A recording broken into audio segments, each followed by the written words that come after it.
열왕기상 6장입니다.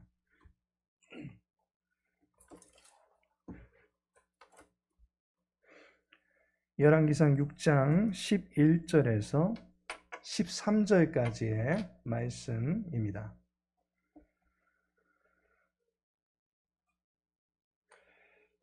열왕기상 6장 11절에서 13절까지 함께 읽도록 하겠습니다. 여호와의 말씀이 솔로몬에게 임하여 이르시되 내가 지금 이 성전을 건축하니 네가 만일 내 법도를 따르며 내 율례를 행하며 내 모든 계명을 지켜 그대로 행하면 내가 네 아버지 다윗에게 한 말을 네게 확실히 이룰 것이요 내가 또한 이스라엘 자손 가운데 거하며 내 백성 이스라엘을 버리지 아니하리라 하셨더라. 아멘. 오늘 본문의 말씀을 통해서 그대로 행하면이라는 제목으로 함께 은혜 나누고자 합니다. 성전은 솔로몬 치적기에 세워진 하나님의 집입니다. 하지만 하나님은 사람이 지어놓은 집 안에만 갇혀 계시는 방한 퉁수는 아닙니다. 어디에나 계시고 언제든지 계시는 하나님은 솔로몬에 지어진 그 성전의 지경을 넘어서도 어디든지 편재하실 수 있는 분이십니다. 성전을 건축했다고 하나님이 그 건축물 안에 갇혀 계시는 것이 아닙니다.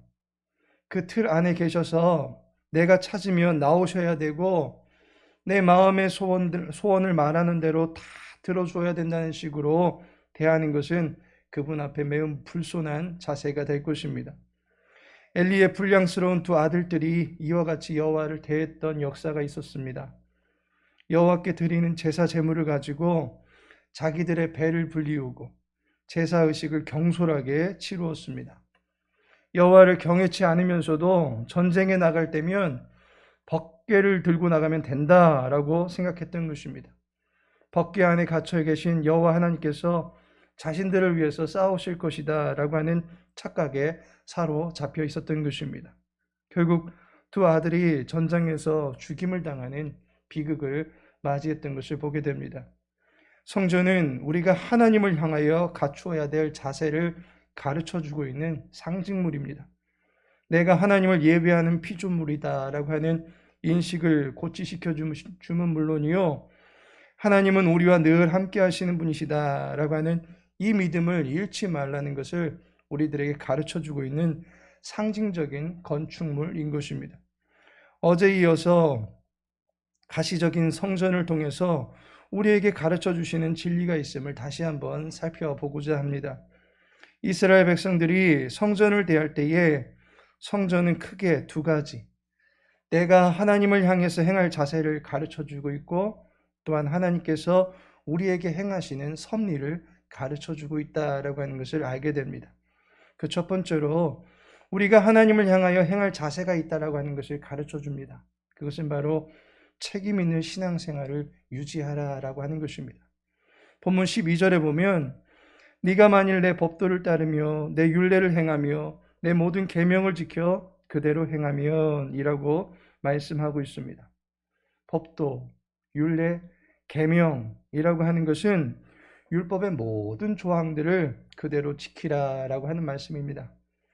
곧 하나님의 말씀을 지키는 백성으로 살아가라라고 명령하고 계십니다. 마치 우리의 몸에 부정만 붙이고 있으면 모든 부정이 사라지는 것처럼 여기는 식으로 그들 곁에 있는 성전을 그렇게 여기지 말라는 것입니다. 성전은 도리어 이스라엘 백성들의 인식을 환기시켜주고 그들이 더욱더 하나님을 예비하는 백성으로 살아가야 된다라고 하는 것을 매 순간 인식시켜주고 있는 표지판과 같은 역할을 하고 있는 것입니다. 성전이 있으니까 이젠 됐다. 하나님이 곁에 계시니까 우리는 됐다. 그런 것이 아닙니다. 도리어 성전을 통해서 우리가 늘 하나님을 예비하는 백성이다라고 하는 것을 잊지 말아야 될 것이고, 하나님께서 우리와 늘 함께 하시니 그분의 눈을 늘 의식하며 하나님 앞에서 경건하게 살아가야 할 것을 다짐해야만 하는 것입니다. 자신의 삶을 두고 의를 힘쓰기를 하나님 앞에서 맹세해야만 하는 것입니다. 두 번째로 하나님께서 우리에게 행하시는 섭리가 있는데 책임지는 은혜를 베풀겠다라고 하는 것을 성전을 통해서 우리들에게 약속해 주시는 것입니다. 13절에 보면 내 백성 이스라엘을 버리지 아니하리라 하셨더라 라고 말씀하고 있습니다. 이스라엘의 책임 있는 그리고 성숙한 신앙생활에 대해서 하나님께서는 그에 합당한 은혜를 베푸신다라고 약속하십니다. 그것이 바로 하나님의 함께 하심입니다. 13절 초반에 보니까 내가 또한 이스라엘 자손 가운데에 거하며 라고 말씀하고 있습니다. 이스라엘이 거룩을 힘써서 행할 때에 거룩하신 하나님께서도 그들과 함께 교통하시겠다라고 말씀하고 있습니다. 반대로 이스라엘이 거룩을 멸시할 때에는 어떻게 되는 것입니까? 하나님께서는 과감히 그들을 버리실 수 있다라고도 말씀하고 있습니다. 이것은 그들을 버리심으로 심판을 받게 하시겠다라고 하는 말씀인 것입니다. 자신들의 경거망동하고 오만불손한 행동에 대해서 책임을 져야 되는 순간이 오게 할 것이다 라고 말씀하는 것입니다. 하지만 하나님의 말씀을 따라 순종하며 살아갈 때는 그들과 하나님은 늘 건강한 교제를 계속적으로 유지하며 나가시겠다라고 약속해 주시는 것을 보게 됩니다. 하나님께서 사랑하시는 성도 여러분, 성전이 있다고 해서 하나님께 할 도리를 다 했다라고 생각하면 큰 오산입니다. 성전은 도리어 이스라엘이 하나님의 나라로서의 시작을 알려주는 증표일 뿐입니다. 성전의 기초석이 놓여지고 이제 하나님의 나라가 약속하신 땅에서 유랑 생활을 마치고 견고하게 서가게 될 것임을 보여주는 상징물일 뿐입니다. 그렇다면 건축물은 그것으로 끝입니다. 이제 그 건축물을 곁에 두고 있는 백성들의 삶에서 거룩한 씨름이 실제적으로 벌어져야만 하는 것입니다. 하나님의 나라 백성으로서의 삶을 향한 거룩한 수고가 동반되어져야만 하는 것입니다. 예수 그리스도를 믿고 구원받았다고는 하지만 신앙에 아무런 수고도 열심도 의욕도 없다면 그의 구원은 사실 의심해 보아야 할 수도 있을 것입니다. 진짜 구원이 맞는가 하는 것입니다. 하지만 예수 그리스도를 믿음으로써 이제 주신 구원의 은혜를 넘어서 은혜를 힘입어서 경건에 힘쓰며 살아가고자 하는 삶이 동반된다면 우리의 신앙생활은 건강하게 되는 것입니다. 바울 사도는 구원에 대해서 은혜로 받은 것만 언급하지 않습니다.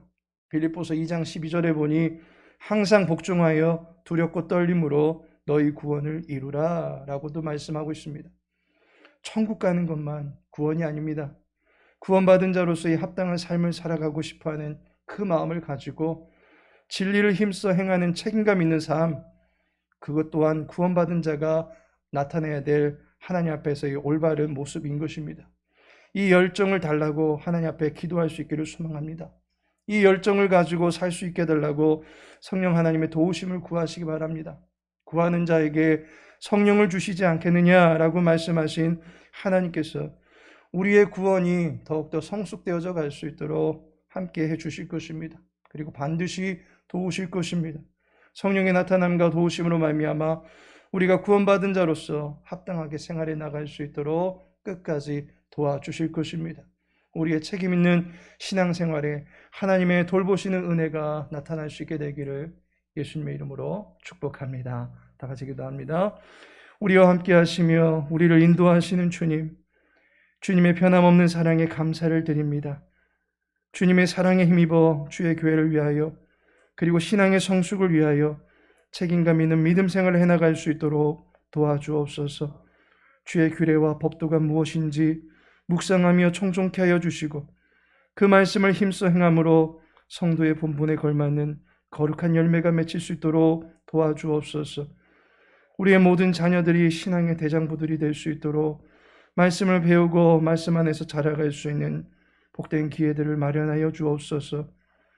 많은 환우분들의 마음을 살펴주시고 주의 사람으로 영원토록 주님의 이름만 의지하며 살아갈 수 있는 참된 승리자들이 될 수 있도록, 그리하여 그들의 입술 가운데 살아계신 하나님께 찬미의 영광 올려드릴 수 있는 복된 고백들이 나올 수 있도록 주여 은혜 베풀어 주시옵소서.